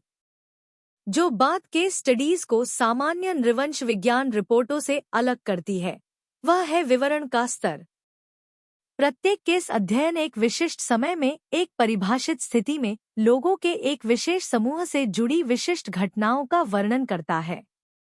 केस स्टडी प्रस्तुत करते समय विश्लेषक को यह तय करना होगा कि घटनाओं पर चर्चा कब शुरू करनी है और कब बंद करनी है। इसे घटनाओं की तुलना में घटनाओं के बीच सैद्धांतिक संबंधों पर अधिक ध्यान केंद्रित करना चाहिए। किसी भी डेटा संग्रह विधि का उपयोग किया जा सकता है, लेकिन अप्रासंगिक जानकारी से बचने के लिए सामाजिक क्षेत्रों ग्लकमैन 1961 पर ध्यान केंद्रित करना सबसे अच्छा है। सामाजिक क्षेत्रों की बात करें तो ग्लुकमैन 1961 की विस्तारित केस पद्धति, जिसे स्थितिजन्य विश्लेषण के रूप में भी जाना जाता है, उल्लेख के लायक है। इस पद्धति में विस्तृत सामग्री एकत्र करना और उसका विशिष्ट तरीके से विश्लेषण करना शामिल है। समाजशास्त्री और मानव विज्ञानी अक्सर सामाजिक परिवर्तन के एक सामान्य हिस्से के रूप में संघर्ष पर चर्चा करने के लिए इस पद्धति का उपयोग करते हैं। विस्तारित केस विधि स्थितिजन्य विश्लेषण पर वैन वेल्सन 1967 148 से 149 के विचारों के लिए बॉक्स 25.5 देखें। बॉक्स 25.5 जेवैन वेल्सन विस्तारित केस विधि और स्थितिजन्य विश्लेषण पर। इस खंड में मैं सामाजिक घटनाओं के अध्ययन और समझ के लिए विभिन्न तरीकों पर चर्चा करता हूँ। मैं बेतरतीब ढंग से एकत्र किए गए रीति रिवाजों की तुलना से शुरू करता हूँ, फिर एक अधिक केंद्रित संरचनात्मक पद्धति की ओर बढ़ता हूँ जो समाज के आकार को देखती है, और अंत में मैं एक ऐसी पद्धति का प्रस्ताव करता हूँ जो समाज में सामान्य पैटर्न और उन पैटर्न के भीतर व्यक्ति कैसे व्यवहार करते हैं, दोनों का विश्लेषण करती है। मेरा मानना है कि शोधकर्ता का सैद्धांतिक दृष्टिकोण यह तय करने में महत्वपूर्ण है कि वे किस प्रकार का डेटा एकत्र करते हैं, जबकि विशिष्ट फील्डवर्क विधियों को केवल मोटे तौर पर निर्धारित किया जा सकता है। मैं कुछ सिद्धांतों के अनुरूप सामग्री एकत्र करने के लिए कुछ सिफारिशें प्रदान करता हूँ। ये सिद्धांत विशिष्ट परिस्थितियों में व्यक्तियों के अद्वितीय कार्यों के साथ साथ उनके वर्तमान व्यवहार और समय के साथ यह कैसे विकसित हुआ है, दोनों के संदर्भ में समाज के सार्वभौमिक नियमों का अध्ययन करने पर जोर देते हैं। केस स्टडीज का उपयोग नया नहीं है। इसका उपयोग चिकित्सा और मनोविज्ञान जैसे क्षेत्रों में किया गया है, जहां व्यक्तिगत मामलों की जांच करना आवश्यक है। व्यवसाय और कानून शिक्षा में केस स्टडीज भी आम हैं, जिससे छात्रों को सिद्धांत को वास्तविक दुनिया के अनुप्रयोग से जोड़ने में मदद मिलती है। डायरी रखने और जीवनियां लिखने जैसे तरीके, जो अक्सर नारीवादी और अन्य सामाजिक वैज्ञानिकों द्वारा उपयोग किए जाते हैं, केस स्टडी के समान है। केस स्टडीज के उत्कृष्ट उदाहरणों में एडवर्ड सदरलैंड द्वारा लिखित the professional thief 1937, Clifford R Shaw द्वारा द जैक रोलर 1930 और बोगडान द्वारा being different the autobiography of Jane Fry 1974 शामिल हैं। चिंतन और क्रिया 25.3। कानून के क्षेत्र में केस पद्धति के अनुप्रयोग की व्याख्या करते समय एप्स्टीन 1967-229 ने कानून को एक जटिल सामाजिक घटना के रूप में माना, जो समस्याओं की एक श्रृंखला से संबंधित है, जिसके साथ सभी मानव समूह जूझते दिखाई देंगे और जिसके लिए समाधान तैयार किए जाने चाहिए। उन्होंने दिखाया कि कैसे केस विधि, जिसे एक फील्ड तकनीक और विश्लेषण के उपकरण दोनों के रूप में नियोजित किया जाता है और विभिन्न तरीकों से लागू किया जाता है, इन समस्याओं को उजागर करने में मदद कर सकती है। चर्चा नियमों के एक निकाय के रूप में, जांच और निर्णय की प्रक्रियाओं के एक सेट के रूप में और सामाजिक नियंत्रण के एक साधन के रूप में कानून पर केंद्रित रही है। एपस्टीन कानून के बारे में एक और बात कहते हैं कि इसे मूल्यों की एक प्रणाली का प्रतीक भी माना जा सकता है। इसके अलावा एक सामाजिक संस्था के रूप में यह स्वयं मूल्यांकन का विषय है। हम यहाँ उन बुनियादी धारणाओं या सिद्धांतों से चिंतित हैं जो किसी समुदाय के सामाजिक जीवन को रेखांकित करते हैं और उन तरीकों से जिनसे कानून के कार्य और उद्देश्य को समझा जा सकता है। एपस्टीन ने ऊपर जो कहा है उसके आलोक में कानून के क्षेत्र में समाजशास्त्रीय जांच के किसी भी स्रोत या किसी समाचार पत्र की रिपोर्ट में वर्णित किसी भी मामले से लिया गया एक मामला प्रदान करें और बताएं कि वह विशेष मामला केस विधि की विशेषताओं को कैसे प्रदर्शित करता है, जैसा कि समझाया गया है एपस्टीन द्वारा। शीर्षक: कानून में केस पद्धति के अनुप्रयोग की खोज, एक समाजशास्त्रीय विश्लेषण। परिचय: कानूनी अध्ययन के क्षेत्र में जटिल कानूनी घटनाओं को समझने के लिए केस पद्धति एक सर्वोत्कृष्ट उपकरण के रूप में खड़ी है। जैसा कि एपस्टीन 1967 ने स्पष्ट किया है, कानून न केवल नियमों और प्रक्रियाओं का एक समूह शामिल करता है, बल्कि मूल्यों की एक प्रणाली का भी प्रतीक है और सामाजिक नियंत्रण के लिए एक तंत्र के रूप में कार्य करता है।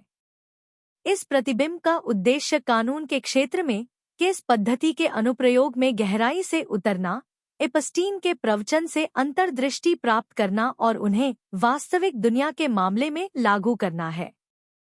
समाजशास्त्रीय लेंस के माध्यम से एक विशिष्ट कानूनी मामले की जांच करके हम यह स्पष्ट कर सकते हैं कि केस पद्धति कानून की बहुमुखी प्रकृति और इसके सामाजिक निहितार्थों पर कैसे प्रकाश डालती है। एपस्टीन के ढांचे को समझना।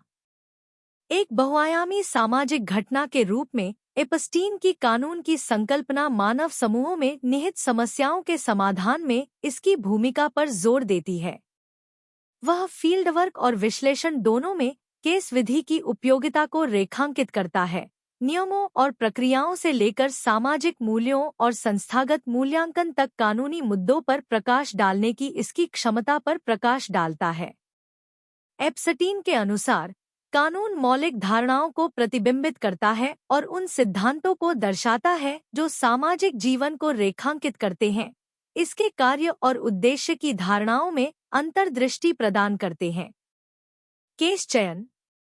एपस्टीन के ढांचे का उदाहरण देने के लिए आइए हम संयुक्त राज्य अमेरिका में ब्राउन बनाम शिक्षा बोर्ड 1954 के ऐतिहासिक मामले पर विचार करें।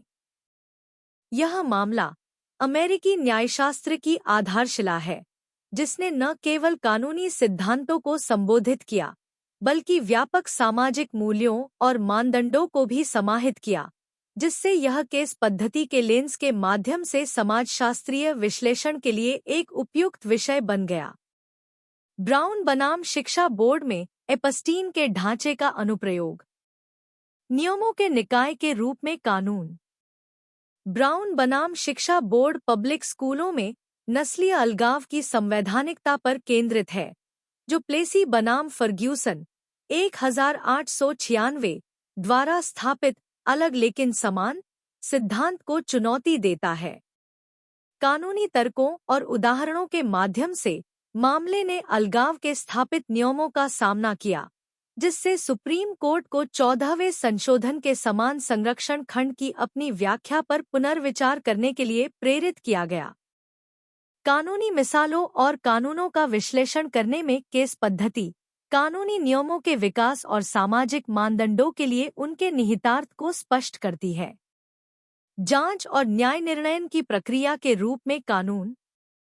ब्राउन में मुकदमेबाजी प्रक्रिया में अफ्रीकी अमेरिकी बच्चों पर अलगाव के सामाजिक और मनोवैज्ञानिक प्रभावों की व्यापक जांच शामिल थी। जिसमें कानूनी तर्कों के पूरक के लिए अनुभवजन्य साक्ष्य पेश किए गए थे। विश्लेषण के एक उपकरण के रूप में नियोजित केस पद्धति ने कानूनी विद्वानों को मुकदमे के प्रक्रियात्मक पहलुओं का विश्लेषण करने में सक्षम बनाया, जिसमें साक्ष्य की प्रस्तुति और न्यायालय के फैसले के पीछे न्यायिक तर्क शामिल थे। ब्राउन की प्रक्रियात्मक गतिशीलता की जांच करके विद्वान कानूनी परिणामों को आकार देने में कानून और सामाजिक विज्ञान के अंतर्संबंध में अंतर्दृष्टि प्राप्त कर सकते हैं। सामाजिक नियंत्रण के साधन के रूप में कानून। ब्राउन बनाम शिक्षा बोर्ड नस्लीय पदानुक्रम और भेदभाव की स्थापित प्रणालियों को चुनौती देकर सामाजिक नियंत्रण के लिए एक तंत्र के रूप में कानून की भूमिका का उदाहरण देता है। ब्राउन पर लागू होने पर केस पद्धति से पता चलता है कि कैसे कानूनी निर्णय भेदभावपूर्ण प्रथाओं को खत्म करके और अधिक समावेशिता को बढ़ावा देकर सामाजिक परिवर्तन को उत्प्रेरित कर सकते हैं। न्यायालय के फैसले के सामाजिक नतीजों का विश्लेषण करके विद्वान सामाजिक न्याय और समानता को बढ़ावा देने के एक उपकरण के रूप में कानून की प्रभावकारिता का आकलन कर सकते हैं। मूल्यों की एक प्रणाली को मूर्त रूप देने वाला कानून। इसके मूल में ब्राउन बनाम शिक्षा बोर्ड ने प्रतिस्पर्धी मूल्यों के टकराव को प्रतिबिंबित किया, समानता और अलगाव। केस पद्धति दोनों पक्षों द्वारा प्रस्तुत तर्कों की जांच करके कानूनी प्रवचन और न्यायिक निर्णय लेने में अंतर्निहित मूल्यों पर प्रकाश डालती है। समाजशास्त्रीय लेंस के माध्यम से विद्वान ब्राउन के मानक निहितार्थों को उजागर कर सकते हैं, कानूनी सिद्धांतों और न्यायशास्त्रीय सिद्धांतों को रेखांकित करने वाले सामाजिक मूल्यों की पूछताछ कर सकते हैं। मूल्यांकन के विषय के रूप में कानून। ब्राउन बनाम शिक्षा बोर्ड ने कानूनी समुदाय और व्यापक समाज दोनों के भीतर महत्वपूर्ण बहस और जांच को जन्म दिया। केस विधि ब्राउन की विरासत के मूल्यांकनात्मक विश्लेषण की सुविधा प्रदान करती है, जिसमें यह जांच की जाती है कि इसके सिद्धांतों को व्यवहार में किस हद तक महसूस किया गया है और शैक्षिक समानता प्राप्त करने में चल रही चुनौतियां हैं।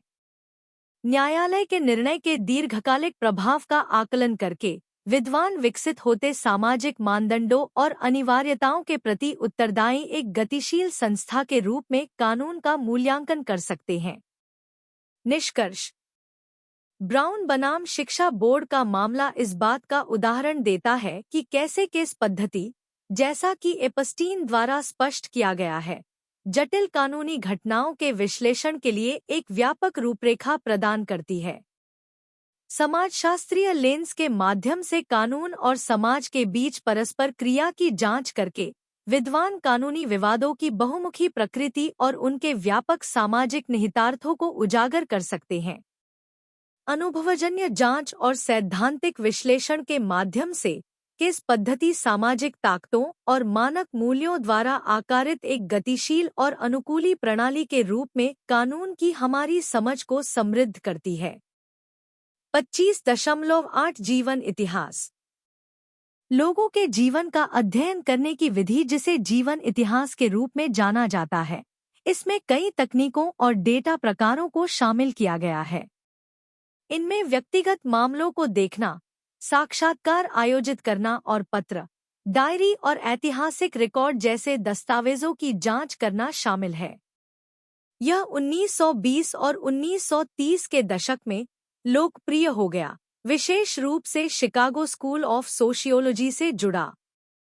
हालांकि जैसे जैसे मात्रात्मक तरीके और सर्वेक्षण अधिक सामान्य होते गए, जीवन इतिहास पर कम ध्यान दिया गया।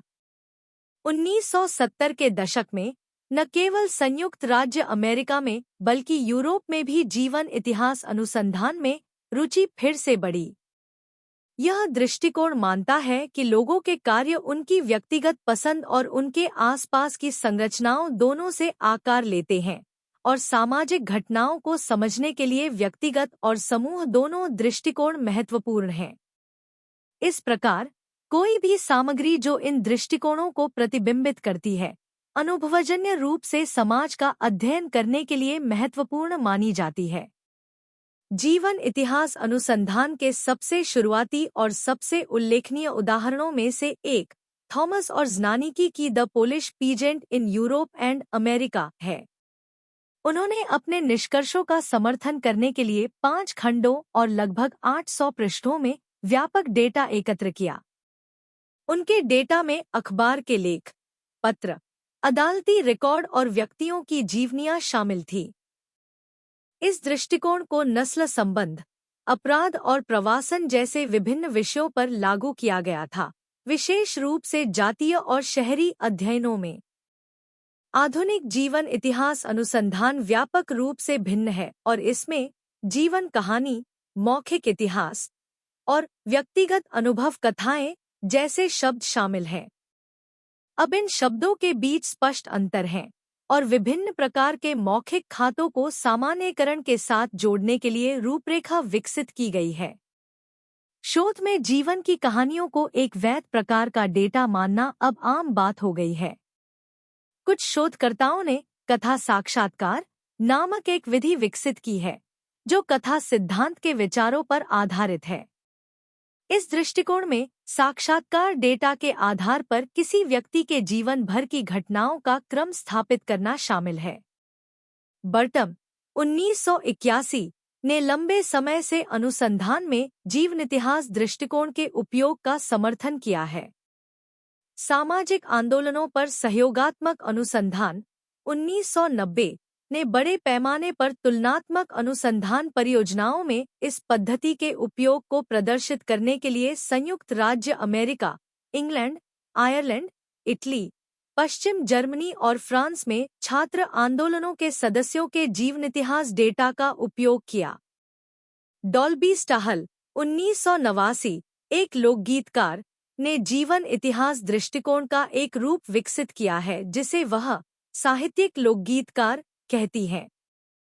यह दृष्टिकोण व्यक्तिगत कथा डेटा पर ध्यान केंद्रित करता है और व्यक्तिगत कथाओं, कहानियों और सामूहिक कथाओं, जातीय समूह लोक कथाओं के बीच संबंधों का अध्ययन करने के लिए एक व्याख्यात्मक पद्धति विकसित करने के लिए पाठक प्रतिक्रिया सिद्धांत का उपयोग करता है। इस दृष्टिकोण की धारणा यह है कि व्यक्तिगत और सामूहिक कथाएं स्वाभाविक रूप से जुड़ी हुई हैं और एक व्यक्तिगत कहानी का एक सामूहिक आयाम होता है। व्याख्यात्मक जीवनी को उन महत्वपूर्ण मोड़ों या समस्याग्रस्त स्थितियों का अध्ययन करने के लिए डिजाइन किया गया है जिनका लोग संक्रमणकालीन अवधि के दौरान सामना करते हैं। इसका उद्देश्य यह समझना है कि लोग कैसे रहते हैं और अपने जीवन को अर्थ देते हैं और उन अर्थों को लिखित और मौखिक रूप में ग्रहण करते हैं। भारतीय संदर्भ में दलित समाजशास्त्र अछूत समुदाय के चयनित सदस्यों के जीवन इतिहास का उपयोग कर रहा है। अनुसूचित जातियों ने अछूतों के लेखन के माध्यम से ऐसे जीवन का निर्माण किया है जिसमें सामाजिक और आर्थिक मुक्ति के आवश्यक तत्व शामिल हैं। फ्रीमैन 1978 द्वारा लिखित दलित मूली का जीवन इतिहास भारतीय समाज में जाति उत्पीड़न की प्रकृति के बारे में जानकारी प्रदान करता है। लेखक के अनुसार उनके जीवन की कई घटनाओं में अन्य संस्कृतियों की घटनाओं के साथ आश्चर्यजनक समानताएं हैं और उनका मामला जाति और अन्य जैसे स्तरीकृत प्रणालियों के अभियोग के रूप में कार्य करता है। समकालीन सामाजिक वैज्ञानिक अक्सर सामाजिक अनुसंधान में दस्तावेजीकरण और सत्यापन के लिए लिखित और मौखिक दोनों स्रोतों का उपयोग करते हैं। वे डायरी, पत्र, लिखित दस्तावेज, व्यक्तिगत कागजात, आत्मकथाएं और जीवनियां, साथ ही अभिलेखीय सामग्री और यहाँ तक कि फिल्में, विज्ञापन, समाचार, कथा और नृत्य, संगीत और पेंटिंग जैसे रचनात्मक कला रूपों का उपयोग कर सकते हैं।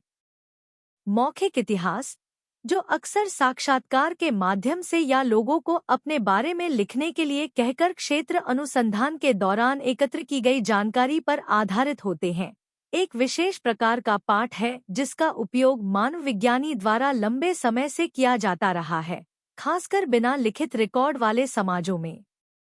मौखिक इतिहास पूरे जीवन के बजाय किसी विशिष्ट विषय या व्यक्ति के जीवन के एक हिस्से पर ध्यान केंद्रित करता है। पहले से एकत्र किए गए ऐतिहासिक डेटा में योगदान देने के अलावा इस पद्धति का उपयोग हाशिए पर रहने वाले समूहों को आवाज देने, महत्वपूर्ण व्यक्तियों के विचारों पर ध्यान देने या आबादी में आम तौर पर चुप रहने वाले समूहों जैसे दलित, महिला, आदिवासी को शामिल करने के लिए किया जा सकता है। विकलांग आदि। मौखिक इतिहास का उपयोग चिकित्सा के रूप में भी किया गया है। ओरेली 2005। आज इतिहासकार इतिहास की अपनी समझ को पूरा करने के लिए मौखिक इतिहास का उपयोग कर रहे हैं। नारीवादियों ने विशेष रूप से इतिहास के पुनर्निर्माण के लिए महिलाओं के मौखिक इतिहास का उपयोग करने पर जोर दिया है। सबाल्टर्न स्कूल के इतिहासकारों ने किसान आंदोलनों और विरोध प्रदर्शनों के इतिहास के पुनर्निर्माण के लिए इस पद्धति का उपयोग किया है। सहभागी दृष्टिकोण अपनाने वाले संगठनों, अक्सर गैर सरकारी संगठनों, ने समुदायों के साथ जुड़ने के लिए विभिन्न तकनीकें विकसित की हैं। इनमें से 2 तकनीकें हैं: तीव्र ग्रामीण मूल्यांकन (आरआरए) और सहभागी ग्रामीण मूल्यांकन (पीआरए). आरआरए और पीआरए दोनों को पहले के विकास कार्यों के पीछे की धारणाओं की निराशाओं और आलोचनाओं के जवाब में विकसित किया गया था।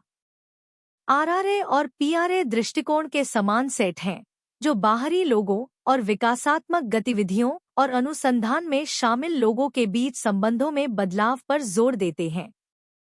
एक तरफा जानकारी के हस्तांतरण के विचार को पारस्परिक सीखने की प्रक्रिया द्वारा प्रतिस्थापित कर दिया गया है। पीआरए एक दृष्टिकोण है जिसमें स्थानीय लोगों को जीवन और स्थितियों के बारे में अपने ज्ञान को साझा करने, बढ़ाने और विश्लेषण करने में सक्षम बनाने के तरीकों का एक बढ़ता हुआ परिवार शामिल है। फिर वे अपने विश्लेषण के आधार पर योजना बना सकते हैं और कार्य कर सकते हैं। पीआरए सहभागी अनुसंधान, कृषि पारिस्थितिकी तंत्र विश्लेषण, अनुप्रयुक्त मानव विज्ञान और कृषि प्रणाली अनुसंधान की नींव पर बनाया गया है। आरआरए बाहरी लोगों को जानकारी प्रदान करने पर ध्यान केंद्रित करता है, जबकि पीआरए इस प्रक्रिया में स्थानीय लोगों की भागीदारी पर जोर देता है। पीआरए का मुख्य सिद्धांत हर समय अपने स्वयं के सर्वोत्तम निर्णय का उपयोग करना है, जिसका तात्पर्य उच्च स्तर के सुधार से है। आरआरए और पीआरए दोनों को डेटानुकूलन दृष्टिकोण माना जाता है। हालांकि 1980 के दशक के दौरान आरआरए के साथ प्राप्त अनुभव से पता चला कि यह त्वरित और गंदे विकास कार्य और विकास पर्यटन के समान होने के कारण आलोचना के प्रति संवेदनशील था। सहभागी मूल्यांकन और गतिविधियां ऐसे तरीके हैं जो संवाद बनाते हैं और जानकारी एकत्र करते हैं। इन विधियों को उनकी सरलता और लचीलेपन की विशेषता है और उपयोग की जाने वाली विधियां विशिष्ट संदर्भ पर निर्भर करती हैं। पीआरए तकनीकें विशिष्ट समस्याओं के निदान और संभावित समाधानों को उजागर करने में उपयोगी रही हैं। यहाँ पीआरए विधियों, तकनीकों और उपकरणों के कुछ उदाहरण दिए गए हैं। द्वितीयक संसाधनों की समीक्षा, प्रत्यक्ष अवलोकन, महत्वपूर्ण संकेतक, अर्धसंरचित साक्षात्कार, रैंकिंग और स्कोरिंग, मानचित्रों, मॉडलों और रेखाचित्रों का निर्माण और विश्लेषण, आरेखण, केस अध्ययन और पारगमन, नाटक, खेल और भूमिका नाटक, संभावित भविष्य और परिदृश्य कार्यशालाएं, त्रिकोणीयकरण, सतत विश्लेषण एवं रिपोर्टिंग, सहभागी योजना, बजट बनाना, निगरानी, मूल्यांकन और स्वसर्वेक्षण। यह अपने आप करो। ये तकनीकें किसी समुदाय और उसकी ज़रूरतों की अधिक सटीक तस्वीर प्रदान करने के लिए हैं, जिससे संगठनों को अपने विकासात्मक कार्यों की बेहतर योजना बनाने की अनुमति मिलती है। सहभागी दृष्टिकोण अपनाने वाले संगठनों, अक्सर गैर सरकारी संगठनों, ने समुदायों के साथ जुड़ने के लिए विभिन्न तकनीकें विकसित की हैं। इनमें से 2 तकनीकें हैं: तीव्र ग्रामीण मूल्यांकन (आरआरए) और सहभागी ग्रामीण मूल्यांकन (पीआरए). आरआरए और पीआरए दोनों को पहले के विकास कार्यों के पीछे की धारणाओं की निराशाओं और आलोचनाओं के जवाब में विकसित किया गया था। आरआरए और पीआरए दृष्टिकोण के समान सेट हैं, जो बाहरी लोगों और विकासात्मक गतिविधियों और अनुसंधान में शामिल लोगों के बीच संबंधों में बदलाव पर जोर देते हैं। एक तरफा जानकारी के हस्तांतरण के विचार को पारस्परिक सीखने की प्रक्रिया द्वारा प्रतिस्थापित कर दिया गया है। पीआरए एक दृष्टिकोण है जिसमें स्थानीय लोगों को जीवन और स्थितियों के बारे में अपने ज्ञान को साझा करने, बढ़ाने और विश्लेषण करने में सक्षम बनाने के तरीकों का एक बढ़ता हुआ परिवार शामिल है। फिर वे अपने विश्लेषण के आधार पर योजना बना सकते हैं और कार्य कर सकते हैं। पीआरए सहभागी अनुसंधान, कृषि पारिस्थितिकी तंत्र विश्लेषण, अनुप्रयुक्त मानव विज्ञान और कृषि प्रणाली अनुसंधान की नींव पर बनाया गया है। आरआरए बाहरी लोगों को जानकारी प्रदान करने पर ध्यान केंद्रित करता है, जबकि पीआरए इस प्रक्रिया में स्थानीय लोगों की भागीदारी पर जोर देता है। पीआरए का मुख्य सिद्धांत हर समय अपने स्वयं के सर्वोत्तम निर्णय का उपयोग करना है, जिसका तात्पर्य उच्च स्तर के सुधार से है। आरआरए और पीआरए दोनों को डेटानुकूलन दृष्टिकोण माना जाता है। हालांकि 1980 के दशक के दौरान आरआरए के साथ प्राप्त अनुभव से पता चला कि यह त्वरित और गंदे विकास कार्य और विकास पर्यटन के समान होने के कारण आलोचना के प्रति संवेदनशील था। सहभागी मूल्यांकन और गतिविधियां ऐसे तरीके हैं जो संवाद बनाते हैं और जानकारी एकत्र करते हैं। इन विधियों को उनकी सरलता और लचीलेपन की विशेषता है और उपयोग की जाने वाली विधियां विशिष्ट संदर्भ पर निर्भर करती हैं। पीआरए तकनीकें विशिष्ट समस्याओं के निदान और संभावित समाधानों को उजागर करने में उपयोगी रही हैं। यहाँ पीआरए विधियों, तकनीकों और उपकरणों के कुछ उदाहरण दिए गए हैं। द्वितीयक संसाधनों की समीक्षा, प्रत्यक्ष अवलोकन, महत्वपूर्ण संकेतक, अर्धसंरचित साक्षात्कार, रैंकिंग और स्कोरिंग, मानचित्रों, मॉडलों और रेखाचित्रों का निर्माण और विश्लेषण, आरेखण, केस अध्ययन और पारगमन, नाटक, खेल और भूमिका नाटक, संभावित भविष्य और परिदृश्य कार्यशालाएं, त्रिकोणीयकरण, सतत विश्लेषण एवं रिपोर्टिंग, सहभागी योजना, बजट बनाना, निगरानी, मूल्यांकन और स्वसर्वेक्षण। यह अपने आप करो। ये तकनीकें किसी समुदाय और उसकी ज़रूरतों की अधिक सटीक तस्वीर प्रदान करने के लिए हैं, जिससे संगठनों को अपने विकासात्मक कार्यों की बेहतर योजना बनाने की अनुमति मिलती है। सहभागी ग्रामीण मूल्यांकन, पीआरए पद्धति अधिक औपचारिक दृष्टिकोणों के साथ काम करती है। अक्सर ये विधियां प्रारंभिक चरण होती हैं। उनका उद्देश्य लोगों से जुड़ना, जानकारी इकट्ठा करना, स्थितियों का विश्लेषण करना और भूमि अधिकार, पानी या सार्वजनिक वितरण प्रणाली जैसे मुद्दों पर लोगों को एकजुट करना है। चूंकि एनजीओ में विभिन्न विषयों की टीमें शामिल होती हैं, इसलिए पीआरए एक व्यापक परिप्रेक्ष्य अपनाता है।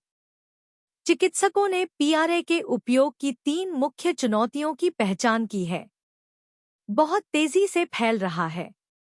अभ्यासी कौशल और प्रतिगमन। प्रसार संस्थानों की सामाजिक और संगठनात्मक रूप से प्रयोग करने की क्षमता से अधिक नहीं होना चाहिए। अभ्यासकर्ताओं के व्यक्तिगत पूर्वाग्रहों को नियंत्रित करना कठिन है। सभी हित समूहों, विशेषकर महिलाओं, भूमिहीनों, अल्पसंख्यकों और सबसे गरीबों तक नहीं पहुंचने का एक लगातार मुद्दा है। ऊपर से नीचे की योजना अक्सर जमीनी स्तर की मांगों से टकराती है। पीआरए अंतिम समाधान नहीं देता बल्कि स्थितियों को बेहतर ढंग से समझने में सहायता करता है। चिंतन और क्रिया 25.4 शॉनहुट 2002 152-153 के निम्नलिखित अंश को ध्यान से पढ़ें और क्षेत्र अनुसंधान के लिए पीआरए आरआरए दृष्टिकोण के गुणों और अवगुणों पर चर्चा करें। अपने पड़ोस की लड़कियों की स्कूली शिक्षा तक पहुंच की त्वरित समझ हासिल करने के लिए विधि को लागू करने का एक दिवसीय अनुभव लेने की संभावना का पता लगाएं। यदि इस विषय पर नहीं, तो आप इस पद्धति को समझने के लिए एक दिवसीय पीआरए अभ्यास करने के लिए किसी अन्य विषय का चयन कर सकते हैं। सहभागी ग्रामीण मूल्यांकन पीआरए और तीव्र ग्रामीण मूल्यांकन आरआरए क्षेत्र अनुसंधान के दृष्टिकोण हैं जो अनुसंधान प्रक्रिया में स्थानीय समुदायों की भागीदारी पर जोर देते हैं। ये विधियां ग्रामीण परिवेश में किसी विशेष मुद्दे की त्वरित और व्यापक समझ प्रदान करने के लिए डिजाइन की गई हैं। इस प्रतिबिंब में हम पीआरए आरआरए दृष्टिकोण के गुणों और दोषों पर चर्चा करेंगे और हमारे पड़ोस में लड़कियों द्वारा स्कूली शिक्षा तक पहुंच की त्वरित समझ हासिल करने के लिए विधि को लागू करने के एक दिवसीय अनुभव को पूरा करने की संभावना का पता लगाएंगे। पीआरए आरआरए दृष्टिकोण के गुण। सामुदायिक भागीदारी पीआरए आरआरए दृष्टिकोण अनुसंधान प्रक्रिया में स्थानीय समुदायों की भागीदारी पर जोर देता है। यह सुनिश्चित करता है कि शोध समुदाय के लिए प्रासंगिक है और निष्कर्ष समुदाय के स्वामित्व में है। त्वरित और व्यापक पीआरए आरआरए दृष्टिकोण किसी विशेष मुद्दे की त्वरित और व्यापक समझ प्रदान करने के लिए डिजाइन किया गया है। इसे विभिन्न उपकरणों और तकनीकों जैसे मैपिंग, ट्रांसेक्ट वॉक और साक्षात्कार के उपयोग के माध्यम से हासिल किया जाता है। लचीला पीआरए आरआरए दृष्टिकोण लचीला है और इसे अनुसंधान की विशिष्ट आवश्यकताओं के अनुरूप अनुकूलित किया जा सकता है। यह विभिन्न दृष्टिकोणों को शामिल करने की अनुमति देता है और यह सुनिश्चित करता है कि शोध व्यापक है। लागत प्रभावी पीआरए आरआरए दृष्टिकोण लागत प्रभावी है क्योंकि इसमें व्यापक संसाधनों या उपकरणों की आवश्यकता नहीं होती है। यह इसे सीमित बजट वाले शोधकर्ताओं के लिए सुलभ बनाता है। पीआरए आरआरए दृष्टिकोण के दोष। तकनीकी विशेषज्ञता का अभाव पीआरए आरआरए दृष्टिकोण स्थानीय समुदायों की भागीदारी पर निर्भर करता है, जिसमें कुछ शोध कार्यों के लिए आवश्यक तकनीकी विशेषज्ञता का अभाव हो सकता है। इससे एकत्र किए गए डेटा में अशुद्धियां हो सकती हैं। समय लेने वाला पीआरए आरआरए दृष्टिकोण समय लेने वाला हो सकता है क्योंकि इसमें समुदाय के साथ जुड़ना और संबंध बनाना शामिल है। यह उन स्थितियों में एक चुनौती हो सकती है जहां समय सीमित है। स्थानीय बिजली संरचनाओं पर निर्भरता पीआरए आरआरए दृष्टिकोण स्थानीय बिजली संरचनाओं से प्रभावित हो सकता है, जिससे पक्षपातपूर्ण निष्कर्ष निकल सकते हैं। इन गतिशीलताओं से अवगत होना और अनुसंधान पर उनके प्रभाव को कम करने के लिए कदम उठाना महत्वपूर्ण है। सीमित गहराई पीआरए आरआरए दृष्टिकोण किसी विशेष मुद्दे की त्वरित और व्यापक समझ प्रदान करने के लिए डिजाइन किया गया है, लेकिन इसमें अधिक जटिल शोध प्रश्नों के लिए आवश्यक गहराई की कमी हो सकती है। एक दिवसीय पीआरए अभ्यास करने की संभावना। हमारे पड़ोस में लड़कियों की स्कूली शिक्षा तक पहुंच की त्वरित समझ हासिल करने के लिए एक दिवसीय पीआरए अभ्यास करना एक व्यवहार्य विकल्प है। यह इन चरणों का पालन करके किया जा सकता है। शोध प्रश्न की पहचान करें।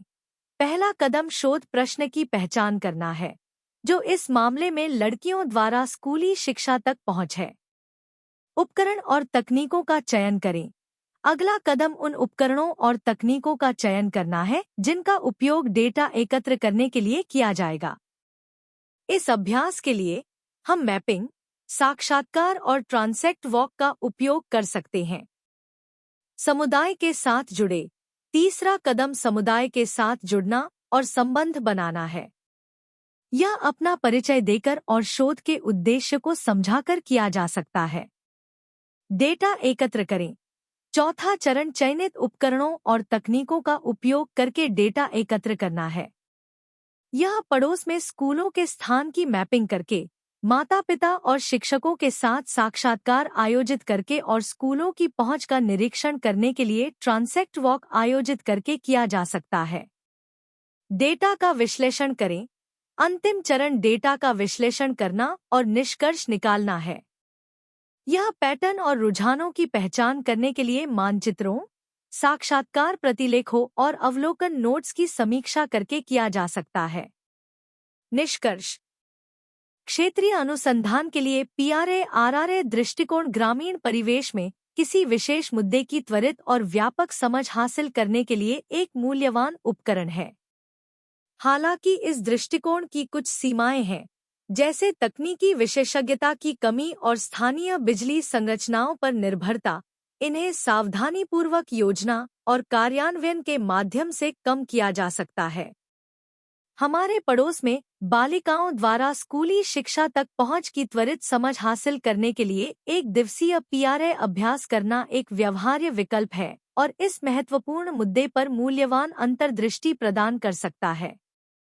चिंतन और कार्रवाई 25.4 क्षेत्र अनुसंधान के लिए PRA-RRA दृष्टिकोण के गुण और दोष। सहभागी ग्रामीण मूल्यांकन PRA और तीव्र ग्रामीण मूल्यांकन RRA स्थानीय संदर्भों, दृष्टिकोणों और वास्तविकताओं को समझने के लिए क्षेत्र अनुसंधान में नियोजित पद्धतियां हैं। ये दृष्टिकोण स्थानीय समुदायों के साथ भागीदारी और सहयोग को प्राथमिकता देते हैं, जिसका लक्ष्य उन्हें अनुसंधान प्रक्रिया में सशक्त बनाना है। इस चिंतन में मैं माइकल शॉनहुत के लेख में उल्लिखित PRA-RRA दृष्टिकोण के गुणों और अवगुणों पर चर्चा करूंगा। साथ ही अपने क्षेत्र में लड़कियों की स्कूली शिक्षा तक पहुंच के बारे में जानकारी हासिल करने के लिए एक दिवसीय PRA अभ्यास आयोजित करने की संभावना तलाशूंगा। अड़ोस पड़ोस PRA-RRA दृष्टिकोण के गुण। विजुअलाइजेशन के माध्यम से बढ़ी हुई समझ। शॉनहुत स्थानीय स्थितियों और लोगों के बारे में त्वरित जानकारी प्राप्त करने में विजुअलाइजिंग टूल की प्रभावशीलता पर जोर देते हैं। मानचित्र, आरेख और चार्ट जैसे दृश्य सहायक उपकरण संभावित भाषा और सांस्कृतिक बाधाओं को दूर करते हुए संचार और समझ को सुविधाजनक बनाते हैं। ये उपकरण शोधकर्ताओं के बीच गहरी समझ और सहानुभूति को बढ़ावा देते हुए समुदाय की जरूरतों, संसाधनों और चुनौतियों का समग्र दृष्टिकोण प्रदान कर सकते हैं। चर्चा और ज्ञान विनिमय के लिए उत्प्रेरक। दृश्य प्रस्तुतियां स्थानीय ज्ञान, परिप्रेक्ष्य और वास्तविकताओं पर चर्चा के लिए उत्प्रेरक के रूप में कार्य करती हैं। वे सजातीय समूहों और विविध समुदायों के बीच संवाद को प्रोत्साहित करते हैं, जिससे विचारों और अनुभवों का आदान प्रदान संभव होता है। सहभागी गतिविधियों में संलग्न होकर शोधकर्ता गुप्त ज्ञान और अंतर्दृष्टि को उजागर कर सकते हैं, जो अन्यथा किसी का ध्यान नहीं जा सकता है। पद्धतिगत नवाचार को बढ़ावा देना। शॉनहुत का सुझाव है कि अनुसंधान पद्धतियों में अधिक दृश्य संकेतों को एकीकृत करने से मानव विज्ञान को लाभ हो सकता है। फोकस समूह चर्चा और डेटा विश्लेषण में दृश्य तत्वों को शामिल करके शोधकर्ता अपने निष्कर्षों को समृद्ध कर सकते हैं और पूर्वकल्पित धारणाओं को चुनौती दे सकते हैं। यह अंतःविषय दृष्टिकोण पद्धतिगत नवाचार और अनुकूलनशीलता को प्रोत्साहित करता है, जटिल सामाजिक घटनाओं की अधिक सूक्ष्म समझ को बढ़ावा देता है। ऑन-साइट सहयोग और सत्यापन। पारंपरिक अनुसंधान दृष्टिकोणों के विपरीत, जहां डेटा विश्लेषण फील्डवर्क के बाद होता है, PRA-RRA पद्धतियां ऑन-साइट सहयोग और सत्यापन की सुविधा प्रदान करती हैं। शोधकर्ता वास्तविक समय में स्थानीय समुदायों के साथ जुड़ते हैं, अपने निष्कर्षों की सटीकता और प्रासंगिकता सुनिश्चित करने के लिए प्रतिक्रिया और सुधार की मांग करते हैं। यह भागीदारी प्रक्रिया अनुसंधान परिणामों के सामुदायिक स्वामित्व को मजबूत करती है और आपसी सीख और सम्मान को बढ़ावा देती है। PRA-RRA दृष्टिकोण के दोष। विषयपरकता और पूर्वाग्रह। अपनी सहभागी प्रकृति के बावजूद PRA-RRA पद्धतियां व्यक्तिपरकता और पूर्वाग्रह के प्रति संवेदनशील हैं। दृश्य डेटा की व्याख्या और चर्चाओं की सुविधा शोधकर्ताओं की धारणाओं और दृष्टिकोणों को प्रतिबिंबित कर सकती है, जो संभावित रूप से हाशिए की आवाज़ों को नज़रअंदाज कर सकती है या मौजूदा शक्ति गतिशीलता को मजबूत कर सकती है। विविध दृष्टिकोणों पर सावधानीपूर्वक विचार किए बिना निष्कर्षों की वैधता और विश्वसनीयता से समझौता किया जा सकता है। संसाधन गहनता और समय की कमी। PRA-RRA अभ्यासों के संचालन के लिए समय, जनशक्ति और सामग्री के संदर्भ में महत्वपूर्ण संसाधनों की आवश्यकता होती है। स्थानीय समुदायों के साथ जुड़ना और भागीदारी गतिविधियों को सुविधाजनक बनाने के लिए सावधानीपूर्वक योजना और समन्वय की आवश्यकता होती है, जो सीमित समय सीमा या बजट बाधाओं के भीतर चुनौतीपूर्ण हो सकता है। इसके अलावा इन पद्धतियों की पुनरावृत्तीय प्रकृति अनुसंधान प्रक्रिया को लंबा खींच सकती है, जिससे निष्कर्षों के प्रसार में देरी हो सकती है और समय पर हस्तक्षेप में बाधा आ सकती है। नैतिक विचार और सूचित सहमति। भागीदारीपूर्ण अनुसंधान में सूचित सहमति और गोपनीयता से जुड़े नैतिक मुद्दे सर्वोपरि हैं, जबकि PRA-RRA पद्धतियों का लक्ष्य समुदायों को सशक्त बनाना और समावेशिता को बढ़ावा देना है। शोधकर्ताओं को जटिल शक्ति गतिशीलता को नेविगेट करना चाहिए और यह सुनिश्चित करना चाहिए कि प्रतिभागी अपनी भागीदारी के उद्देश्य और निहितार्थ को समझें। ऐसे संदर्भों में जहां साक्षरता का स्तर कम है या जहां सांस्कृतिक मानदंड पदानुक्रमित संबंधों को निर्धारित करते हैं, वास्तविक सहमति प्राप्त करना चुनौतीपूर्ण हो सकता है। सामान्यीकरण और प्रासंगिक विशिष्टता। PRA-RRA निष्कर्षों की संदर्भ विशिष्ट प्रकृति अन्य सेटिंग्स या आबादी के लिए उनकी सामान्यीकरण क्षमता को सीमित करती है। हालांकि ये पद्धतियां स्थानीय वास्तविकताओं और बारीकियों को पकड़ने में उत्कृष्ट हैं, लेकिन तात्कालिक संदर्भ से परे अंतर्दृष्टि को आगे बढ़ाने के लिए सामाजिक सांस्कृतिक कारकों और प्रासंगिक मतभेदों पर सावधानीपूर्वक विचार करने की आवश्यकता होती है। व्यापक निष्कर्ष निकालते समय या केवल स्थानीय डेटा के आधार पर नीतिगत बदलावों की वकालत करते समय शोधकर्ताओं को सावधानी बरतनी चाहिए। एक दिवसीय PRA अभ्यास, बालिकाओं के लिए स्कूली शिक्षा तक पहुंच। मेरे पड़ोस में लड़कियों के लिए स्कूली शिक्षा तक पहुंच की त्वरित समझ हासिल करने के लिए मैं विजुअलाइजिंग टूल और भागीदारी विधियों का उपयोग करके एक दिवसीय PRA अभ्यास आयोजित करने का प्रस्ताव करता हूं। इस अभ्यास में निम्नलिखित चरण शामिल होंगे। तैयारी, स्कूल पहुंच, नामांकन दर, प्रतिधारण चुनौतियों और लैंगिक असमानताओं पर चर्चा को सुविधाजनक बनाने के लिए मानचित्र, चार्ट और तस्वीरें जैसे दृश्य सहायता तैयार करें। अभ्यास में भाग लेने के लिए माता-पिता, शिक्षकों, सामुदायिक नेताओं और स्थानीय अधिकारियों सहित प्रमुख हितधारकों की पहचान करें। सामुदायिक व्यस्तता। PRA अभ्यास शुरू करने और भागीदारी को आमंत्रित करने के लिए अनौपचारिक बातचीत और घर-घर जाकर समुदाय के साथ जुड़े। बालिकाओं के सामने आने वाली शैक्षिक बाधाओं को दूर करने में विविध दृष्टिकोण और सामूहिक समस्या समाधान के महत्व पर जोर दें। डेटा संग्रहण। स्कूल के स्थानों, बुनियादी ढांचे, परिवहन विकल्पों और लड़कियों की शिक्षा को प्रभावित करने वाले सामाजिक सांस्कृतिक कारकों के बारे में जानकारी इकट्ठा करने के लिए मैपिंग अभ्यास, ट्रांसेक्ट वॉक और मौसमी कैलेंडर जैसे भागीदारी तरीकों का उपयोग करें। प्रतिभागियों को शिक्षा से संबंधित व्यक्तिगत अनुभव, उपाख्यान और आकांक्षाएं साझा करने के लिए प्रोत्साहित करें। समूह चर्चाएं।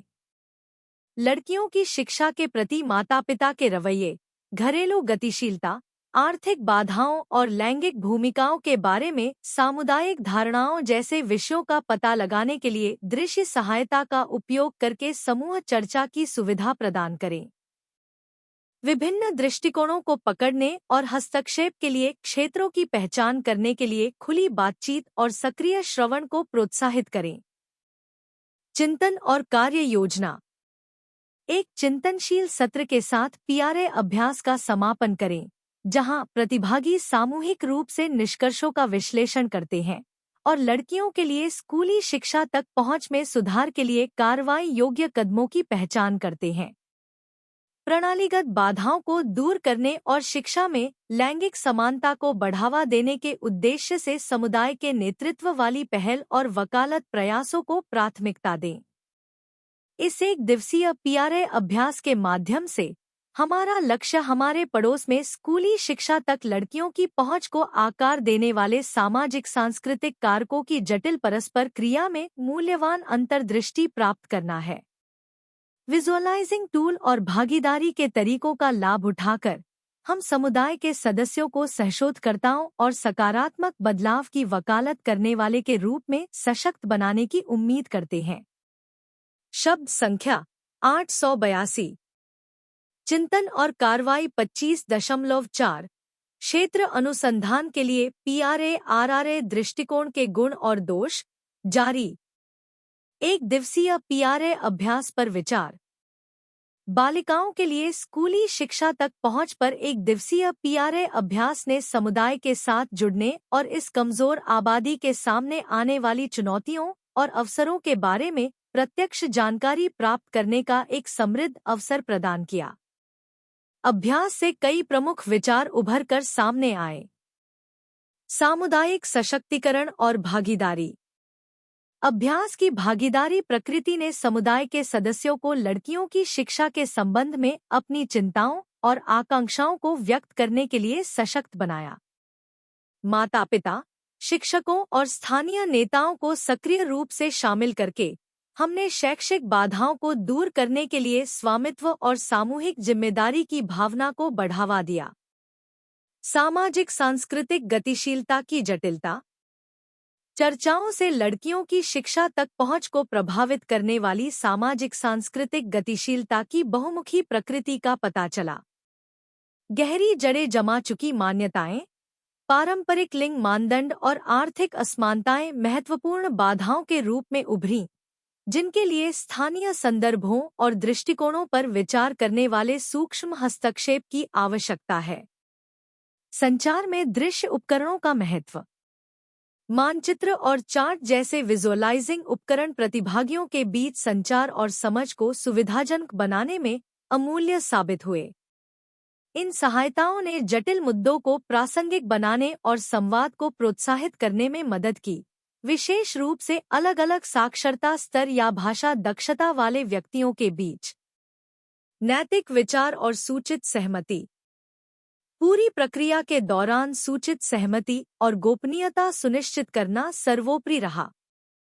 हमने प्रतिभागियों को उनकी स्वायत्तता और निजता के अधिकार का सम्मान करते हुए PRA प्रक्रिया के उद्देश्य और निहितार्थ समझाने का ध्यान रखा। सांस्कृतिक मानदंडों और शक्ति गतिशीलता के प्रति संवेदनशीलता ने हमारी बातचीत और निर्णय लेने को निर्देशित किया। सीमाएं और चुनौतियां।